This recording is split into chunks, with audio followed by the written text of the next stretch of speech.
ಲೈಫಲ್ಲಿ ಇನ್ನೂ ಏನಾದರೂ ಅಚೀವ್ ಮಾಡಬೇಕು, ನೆಕ್ಸ್ಟ್ ಏನು ಮಾಡಬೇಕು ಅಂತ ಯೋಚನೆ ಮಾಡ್ತಾ ಇರುವಾಗ ನಾನು ಹೋಗಿದ್ದು ಈ ಜಾಗಕ್ಕೆ. ಸೊ ಈ ಜಾಗಕ್ಕೆ ಹೋದ್ಮೇಲೆ ನನಗೆ ನಾನು ಅಂದ್ಕೊಂಡಂಗೆ ಆಗಿದ್ದು, ನನಗೆ ಆಗಿದ್ದನ್ನ ಇವಾಗೂ ನೆನೆಸ್ಕೊಂಡ್ರೆ ಕನಸ ಅಂತ ಅನಿಸುತ್ತೆ. ಹಾಯ್ ಎಲ್ಲೋ ನಮಸ್ಕಾರ. ಹೋಪ್ ಎಲ್ಲರೂ ಚೆನ್ನಾಗಿದ್ದೀರಾ ಅಂತ ಅಂದ್ಕೊಂಡಿದ್ದೀನಿ. Welcome to Chaitra vlogs in Kannada. So ಇವತ್ತು ನಾನು ನನಗೆ ತುಂಬ ಸ್ಪೆಷಲ್ ಆಗಿರೋಂಥ ಹಾಗೆ ನನ್ನ ಮನಸ್ಸಿಗೆ ತುಂಬ ಹತ್ತಿರ ಆಗಿರೋಂಥ ಪ್ಲೇಸ್ಗೆ ಬಂದಿದ್ದೆ. ಅದು ಯಾವುದು ಅಂತಂದರೆ ನಿಮ್ಗೆ ಆಲ್ರೆಡಿ ವಿಡಿಯೋ ನೋಡ್ತಾ ಗೊತ್ತಾಗಿರುತ್ತೆ. ಸೊ ಮಂತ್ರಾಲಯ. ಈ ಜಾಗಕ್ಕೆ ಹೋಗಬೇಕು ಅಂತ ತುಂಬ ಅಂದರೆ ತುಂಬ ದಿನ, ಆ್ಯಕ್ಚುಲಿ 1.5 ವರ್ಷದಿಂದನೇ ಅಂದ್ಕೊಳ್ತಾ ಇದ್ದೆ. ಸೊ ಹೋಗಬೇಕು ಮಂತ್ರಾಲಯಕ್ಕೆ ಅಂತ ಹೇಳಿಬಿಟ್ಟು, ಬಟ್ ಹೋಗೋಕ್ಕಾಗಿರಲಿಲ್ಲ. ಡೆಲಿವರಿ, ಪಾಪು ಸ್ವಲ್ಪ ದೊಡ್ಡವನಾಗಲಿ ಅಂತೆಲ್ಲ ಅಂದ್ಕೊಳ್ತಾ ಮುಂದೆ ಹೋಗ್ತಾನೇ ಇತ್ತು. ಹಾಗೆ ನನ್ನ ತಂಗಿಗೂ ಕೂಡ ಹೋಗಬೇಕು ಅಂತಿತ್ತು. ಅಷ್ಟರಲ್ಲಿ ಅವಳದು ಡೆಲಿವರಿ ಅದೆಲ್ಲ ಬಂದಿದ್ದರಿಂದ ಹೋಗೋಕ್ಕಾಗಿಲ್ಲ. ಬಟ್ ಫೈನಲಿ ಇನ್ನು ಡಿಲೇ ಮಾಡ್ತಾ ನೆಕ್ಸ್ಟ್ ಅಂತ ಅಂದ್ಕೊಳ್ತಾ ಇದ್ರೆ ಮತ್ತೆ ಲೇಟ್ ಆಗುತ್ತೆ ಅಂತ ಅಂದ್ಕೊಂಡು ಹೋಗೇ ಬಿಡೋಣ, ಏನಾದರೂ ಆಗಿರಲಿ, ಎಷ್ಟಾದರೂ ರಶ್ ಇರಲಿ ಅಂತ ಅಂದ್ಕೊಂಡು ಪ್ಲ್ಯಾನ್ ಮಾಡಿಕೊಂಡು ಹೊರಟಿದ್ದಾಯಿತು. ನಾವು ಬಂದಾಗ ಸಿಕ್ಕಾಪಟ್ಟೆ ರಶ್ ಇತ್ತು. ಸಿಕ್ಕಾಪಟ್ಟೆ ಎಕ್ಸ್ಪ್ಲೈನ್ ಕೂಡ ಮಾಡೋಕ್ಕಾಗಲ್ಲ, ಅಷ್ಟು ರಶ್ ಇತ್ತು. ನಾನು ಇದು ಮಂತ್ರಾಲಯಕ್ಕೆ 3ನೇ ಸರಿನೋ 4ನೇ ಸರಿನೋ ಹೋಗ್ತಾ ಇದ್ದೀನಿ. ಬಟ್ ನಾನು ಯಾವತ್ತೂ ಇಷ್ಟು ರಶ್ ನೋಡಿಲ್ಲ. ಅಷ್ಟು ರಶ್ ಇತ್ತು. ನಾವು ಆಲ್ರೆಡಿ ನಮಗೆ ಪರಿಚಯ ಇರೋರಿಂದ ಅಲ್ಲಿ ರೂಮ್ನ ಬುಕ್ ಮಾಡ್ಕೊಂಡಿದ್ವಿ. ಸೊ ಮಂತ್ರಾಲಯದ್ದೇ ರೂಮು, ಹಾಗಾಗಿ ನಮಗೆ ಕಷ್ಟ ಅಂತ ಅನ್ನಿಸ್ಲಿಲ್ಲ. ನಮಗೆ ಈಸಿಯಾಗಿ ನಾವು ಬಂದಿದ ತಕ್ಷಣ ರೂಮ್ ಎಲ್ಲ ಸಿಕ್ತು. ಸೊ ಆರಾಮಾಗಿ ನಾವು ಫ್ರೆಶ್ ಅಪ್ ಆಗೋಕ್ಕೆಲ್ಲ ಏನು ತೊಂದರೆ ಆಗಿಲ್ಲ. ಬಟ್ ದರ್ಶನ ಮಾತ್ರ ಸಿಕ್ಕಾಪಟ್ಟೆ ರಶ್ ಇತ್ತು.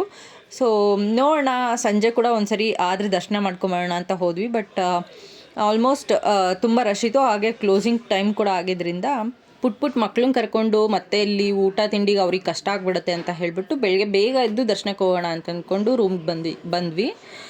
ಬಂದು ನಾವು ಕೂಡ ಫ್ರೆಶ್ ಅಪ್ ಆಗಿ ಮಲ್ಕೊಂಡ್ವಿ. ಸೊ ಬೆಳಗ್ಗೆ 4 ಗಂಟೆಗೆ ಎದ್ದು ಮತ್ತು ನಾವು ಸ್ನಾನ ಎಲ್ಲನೂ ಮಾಡಿಕೊಂಡು ರೆಡಿಯಾಗಿ ಮಕ್ಕಳನ್ನು ರೆಡಿ ಮಾಡಿಕೊಂಡು ದೇವಸ್ಥಾನಕ್ಕೆ ಅಂತ ಹೊರಟ್ವಿ. ಆ್ಯಕ್ಚುಲಿ ನಂದು ನನ್ನ ತಂಗಿದು ಒಂದು ಹರಕೆ ಇತ್ತು, ಹೆಜ್ಜೆ ನಮಸ್ಕಾರ. ಸೊ ಅದನ್ನು ಪೂರ್ತಿ ಮಾಡಬೇಕು ಅಂತ ಹೇಳಿ ನಾವು ಬಂದಿದ್ದ ತಕ್ಷಣ ಹೋಗಿ ಕೇಳ್ಕೊಂಡು ಬಂದ್ವಿ, ಹೆಜ್ಜೆ ನಮಸ್ಕಾರ ಹಾಕ್ಬೋದಾ ಅಂತ.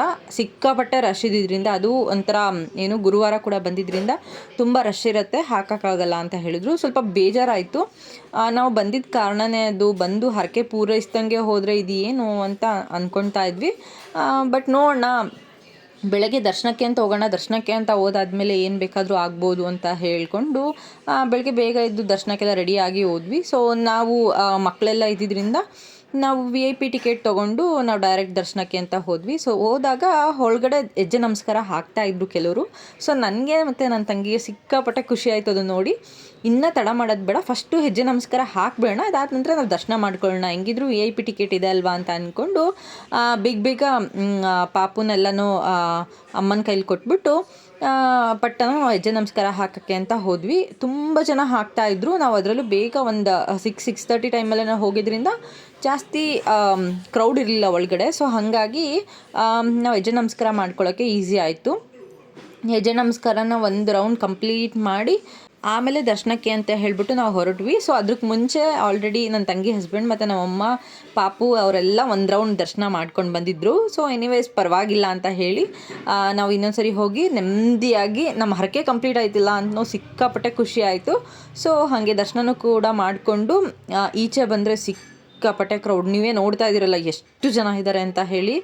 ತುಂಬ ಅಂದರೆ ತುಂಬಾ ಜನ ಇದ್ದರು, ಹೇಳೋಕ್ಕಾಗಲ್ಲ, ಕಾಲು ಇಡೋಕ್ಕೂ ಜಾಗ ಇರಲ್ಲ, ಅಷ್ಟು ಜನ. ಆ್ಯಕ್ಚುಲಿ ಇದು ನಾನು ನಿಮಗೆ ತೋರಿಸ್ತಾ ಇರೋ ಕ್ಲಿಪ್ಪಿಂಗು ಬೆಳಗ್ಗೆ ಒಂದು 7:30 ಕ್ಲಿಪ್ಪಿಂಗು.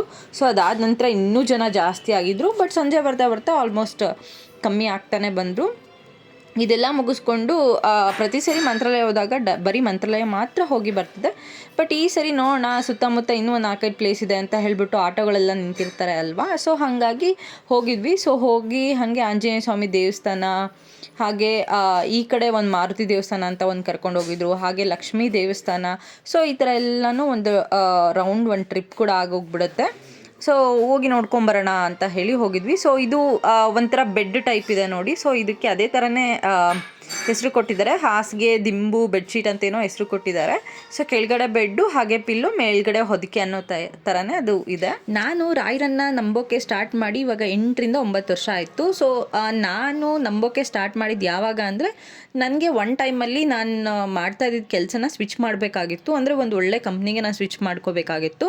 ಸೊ ಆ ಟೈಮಲ್ಲಿ ಹಿಂಗೆ ಏನೋ ಮಾತಾಡ್ತಾ ಇರುವಾಗ ನನ್ನ ಫ್ರೆಂಡು ರಾಯರು ಭಕ್ತ, ಅವನು ಹೇಳ್ದ ನನಗೆ, ನೀನು ಒಂದ್ಸರಿ ರಾಯರನ್ನ ಬೇಡ್ಕೊ, ನಿನ್ನ ಕೆಲಸ ಆಗೇ ಆಗುತ್ತೆ ಖಂಡಿತ ಅಂತ ಹೇಳ್ದ. ಸೊ ನಾನು ನೋಡೋಣ ಅಂತ ಹೇಳ್ಬಿಟ್ಟು ನಾನು ಕೂಡ ಏನು ನನಗೇನಿತ್ತು ವಿಶ್ವ, ನಾನು ಅದನ್ನು ಬೇಡ್ಕೊಂಡೆ. ಸೊ ಬೇಡ್ಕೊಂಡು ಜಸ್ಟ್ 2ರಿಂದ 3 ತಿಂಗಳಲ್ಲಿ ನನಗೆ ಅಷ್ಟು ಒಳ್ಳೆ ಕೆಲಸ ಸಿಕ್ತು. ನನ್ನ ಕನಸಲ್ಲೂ ಅಂದ್ಕೊಂಡಿರಲಿಲ್ಲ ನನಗೆ ಅಷ್ಟು ಒಳ್ಳೆ ಕೆಲಸ, ಅದೊಂಥರ ಲಕ್ಸುರಿಯಸ್ ಲೈಫು, ನಂಗೆ ಅಷ್ಟೆಲ್ಲ ಸಿಗುತ್ತೆ ಅಂತ ನನ್ನ ಕನಸಲ್ಲೂ ಅಂದ್ಕೊಂಡಿರಲಿಲ್ಲ. ನಂಗೆ ಇವಾಗಲೂ ಅದೆಲ್ಲ ನೆನೆಸ್ಕೊಂಡ್ರೆ ಇವಾಗಲೂ ಗೂಸ್ ಬಂಪ್ಸ್ ಬರುತ್ತೆ. ಸೊ ಆವಾಗಿಂದ ನಾನು ಮಂತ್ರಾಲಯಕ್ಕೆ ಅವಾಗವಾಗ ಹೋಗಿ ಬರ್ತೀನಿ. ಎಲ್ಲ ಜಾಗ ನೋಡಿಕೊಂಡು ದೇವಸ್ಥಾನಗಳ ದರ್ಶನ ಮಾಡಿಕೊಂಡು ಮತ್ತೆ ವಾಪಸ್ ಮಂತ್ರಾಲಯಕ್ಕೆ ಬಂದ್ವಿ. ಸೊ ಹಾಗೆ ಊಟ ಮಾಡಿಕೊಂಡು ನಂತರ ರೂಮ್ಗೆ ಹೋಗೋಣ ಅಂತ ಹೋಗಿ ಆ ಊಟನ ಮುಗಿಸ್ಕೊಂಡು ಅದಾದ ನಂತರ ರೂಮ್ಗೆ ಹೋಗಿ ಅಲ್ಲಿಂದ ನಾವು ಚೆಕ್ಔಟ್ ಮಾಡಿಕೊಂಡು ದಾವಣಗೆರೆಗೆ ಹೋದ್ವಿ. ಸೊ ದಾವಣಗೆರೆ ಬಂದು 2 ಡೇಸ್ ಆದಮೇಲೆ ನಾನು ಮತ್ತೆ ಬ್ಯಾಂಗ್ಳೂರಿಗೆ ಕೂಡ ವಾಪಸ್ ಬಂದೆ. ಹಾಗೆ ಅಲ್ಲಿಂದ ನೆಕ್ಸ್ಟ್ ಡೇ ನಾನು ಕೂಡ ಬ್ಯಾಂಗ್ಳೂರಿಗೆ ಬಂದೆ. ಹಾಗೆ ಇವತ್ತು ಕೆಲವೊಂದು ಸ್ಯಾರಿ ವಿಡಿಯೋ ಶೂಟ್ ಕೂಡ ಮಾಡೋದಿತ್ತು. ಸೊ ಹಂಗಾಗಿ ಅದನ್ನ ಕೂಡ ಮಾಡ್ಕೊತಾ ಇದ್ದೆ. ಹಾಗೆ ಇನ್ನೊಂದು ವಿಷಯ ಹೇಳಬೇಕು. ಸೊ ನೀವು ಯಾರಾದರೂ ಮಂತ್ರಾಲಯಕ್ಕೆ ಹೋಗಬೇಕು ಅನ್ನೋ ಪ್ಲ್ಯಾನ್ ಮಾಡ್ತಾ ಇದ್ದರೆ, ಸೊ ಪ್ರೈಯರ್ ನೀವೇನು ಬುಕ್ಕಿಂಗ್ ಮಾಡಿಕೊಂಡು ಹೋಗಿ ರೂಮ್ಸ್ ಎಲ್ಲ. ಬಿಕಾಸ್ ಮಂತ್ರಾಲಯದ ರೂಮ್ಸು ತುಂಬ ಅಂದರೆ ತುಂಬಾ ಚೆನ್ನಾಗಿದೆ. ಹಾಗೆ ನಿಮಗೆ ಒಳಗಡೆ ಮಂತ್ರಾಲಯ ದೇವಸ್ಥಾನಕ್ಕೆ ಹೋಗೋಕ್ಕಾಗಲಿ, ಪ್ರಸಾದಕ್ಕೆ ಹೋಗೋಕ್ಕಾಗಲಿ ಎಲ್ಲನೂ ಈಸಿಯಾಗಿ ಹೋಗ್ಬೋದು. ಹಂಗಾಗಿ ನೀವು ಮುಂಚೆನೇ ಬುಕ್ ಮಾಡಿಕೊಂಡು ಹೋದರೆ ಒಳ್ಳೆಯದು. ಹಾಗೆ ಹಬ್ಬ ದಿನಗಳಲ್ಲಿ ಮತ್ತು ಗುರುವಾರ ಟೈಮು ಸ್ವಲ್ಪ ಅವಾಯ್ಡ್ ಮಾಡಿ. ಎಸ್ಪೆಷಲಿ ಈ ಟೈಮಲ್ಲಿ ಅಯ್ಯಪ್ಪ ಸ್ವಾಮಿ ಮಾಲೆ ಹಾಕಿರೋರು ಕೂಡ ತುಂಬ ಜಾಸ್ತಿ ಹೋಗ್ತಾ ಇರ್ತಾರೆ.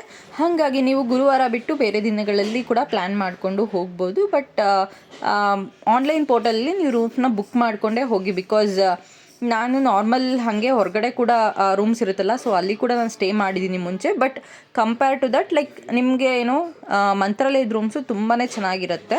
ಆರಾಮಾಗಿ ಹೋಗಿ 24 hours ನೀವು ಇದ್ಬಿಟ್ಟು ಇದು ಮಾಡ್ಬೋದು. ಹಾಗೆ ನಿಮ್ಗೇನಾದ್ರು ಇನ್ ಕೇಸ್ ರಶ್ ಇತ್ತು ಅಂತಂದರೆ ವೆಯ್ಟ್ ಮಾಡೋದಕ್ಕಿಂತ ಡೈರೆಕ್ಟ್ VIP ಟಿಕೆಟ್ ತೊಗೊಂಡು VIP ದರ್ಶನ ಮಾಡಿದ್ರೆ ಈಸಿಯಾಗಿ ಕೂಡ ಮಾಡ್ಬೋದು. ಹಾಗೆ ಈ ಸೀರೀಸ್ ಎಲ್ಲ ನೀವೇನಾದರೂ ಪರ್ಚೇಸ್ ಮಾಡಬೇಕು ಅಂತ ಇಂಟ್ರೆಸ್ಟ್ ಇದ್ದರೆ, ಸೊ ಡಿಸ್ಕ್ರಿಪ್ಷನಲ್ಲಿ ನಾನು ಇನ್ಸ್ಟಾಗ್ರಾಮ್ ಲಿಂಕ್ ಹಾಕಿರ್ತೀನಿ, ಹಾಗೆ ಕಾಂಟ್ಯಾಕ್ಟ್ ಡೀಟೇಲ್ಸ್ ಹಾಕಿರ್ತೀನಿ. ಸೊ ನಮ್ಮ page SR style studio. So ನೀವು ಆ ಪೇಜ್ನ ವಿಸಿಟ್ ಮಾಡ್ಬೋದು. ನಿಮಗಿಷ್ಟ ಆಗಿರೋ ಸೀರೆನ ಸ್ಕ್ರೀನ್ಶಾಟ್ ಕಳಿಸ್ಬಿಟ್ಟು ನೀವು ಬುಕ್ಕಿಂಗ್ ಮಾಡ್ಕೋಬೋದು. ಸೊ ಇದಾಗಿತ್ತು ಇವತ್ತಿನ ವ್ಲಾಗ್. ಸೊ ಈ ವ್ಲಾಗ್ ನಿಮಗೆ ಇಷ್ಟ ಆಯಿತು ಅಂತಂದರೆ ಪ್ಲೀಸ್ ಲೈಕ್ ಮಾಡಿ, ಹಾಗೆ ನಿಮ್ಮ ಫ್ರೆಂಡ್ಸ್ ಆ್ಯಂಡ್ ಫ್ಯಾಮಿಲಿ ಮೆಂಬರ್ಸ್ಗೆಲ್ಲ ಶೇರ್ ಮಾಡಿ, ಹಾಗೆ ಸಬ್ಸ್ಕ್ರೈಬ್ ಮಾಡ್ಕೊಳ್ಳೋದನ್ನ ಮರಿಬೇಡಿ. ಮತ್ತೆ ಒಂದು ಒಳ್ಳೆ ವ್ಲಾಗ್ ಜೊತೆ ಬರ್ತೀನಿ. ಅಂಟಿಲ್ ದೆನ್ ಕೇರ್, ಬೈ ಬಾಯ್.